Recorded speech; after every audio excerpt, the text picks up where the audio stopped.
दिवसाची सुरुवात येशू बरोबर. पूर्वी बरेच असे माझे काही मित्र होते जे भंगारमध्ये जायचे आणि भंगारामधून काहीतरी वस्तू उचलायचे आणि त्या उचलून मग त्याचं काहीतरी एक नवीन काहीतरी बनवायचे. काही वेळा त्यांच्याकडे जुनी मोटरसायकल असायची तर त्याला काहीतरी भंगारमधून दुसरे काहीतरी पार्ट्स घेऊन यायचे आणि दुसरं काहीतरी त्याला लावायचे आणि एक नवीनच काहीतरी मॉडेल तयार करायचं. आणि अशा प्रकारे जुन्या भंगारामधून एखादं काहीतरी चांगली वस्तू बनवण्याचा ते प्रयत्न करायचे.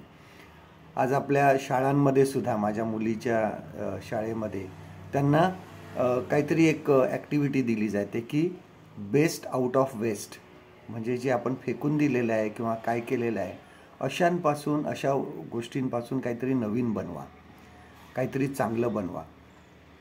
आणि मग तिला ॲक्टिव्हिटी मिळाल्यानंतर मग ती फेकून दिलेले पेपर प्लेट्स आहेत किंवा पेपर ग्लासेस आहेत किंवा असं काहीतरी शोधण्याचा प्रयत्न करते आणि त्याच्यामधून काहीतरी एखादी नवीन वस्तू तयार करण्याचा प्रयत्न करते. आणि जे आपल्या दृष्टीने सर्व काही टाकाऊ आहे त्याचं एखादी चांगली वस्तू बनवल्यावर आपल्याला असं वाटतं, अरे वा, की किती सुंदर त्याने बनवलेलं आहे, की जे आपण टाकून दिलेलं होतं, जे कुठल्याही उपयोगाचं नव्हतं.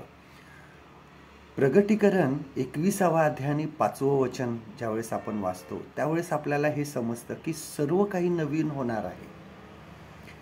बघा, तेव्हा राजासनावर बसलेला म्हणाला, पहा मी सर्व गोष्टी नवीन करतो. ह्या वचनामध्ये रेव्हेलेशन चॅप्टर 21 and verse 5 तो सर्व काही नवीन करणार आहे. सर्व काही नवीन करणार आहे. जे देवावर विश्वास ठेवतात देव त्यांचं नवीकरण करतो. कारण जो ख्रिस्तावर विश्वास ठेवतो तो नवी उत्पत्ती आहे. आमचं जुनं जीवन जे आहे हे सर्व बदलून जाणार आहे.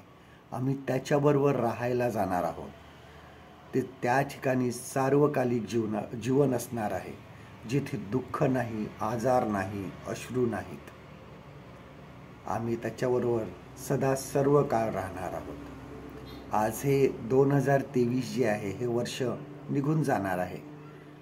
आम्हाला नवीन वर्षामध्ये नवीन सुरुवात करायची आहे.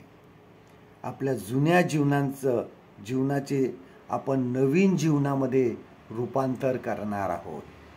आम्हाला आमचं जीवन नवीन करायचं आहे. देव ते करणार आहे. आम्हाला जर असं वाटत असेल की ते कितीही टाकाऊ असेल किंवा त्याचा काही आता उपयोग होणार नाही, परंतु देव त्याचा उपयोग करून घेतो. आजचं देवाचं वचन आपल्यासाठी हे आहे 2 करिंथ्याचा 5वा अध्याय आणि 17वं वचन. 2 Corinthians chapter 5 and verse 17. म्हणून जर कोणी ख्रिस्ताच्या ठायी असेल तर तो नवी उत्पत्ती आहे. जुने ते होऊन गेले, पहा ते नवे झाले आहे.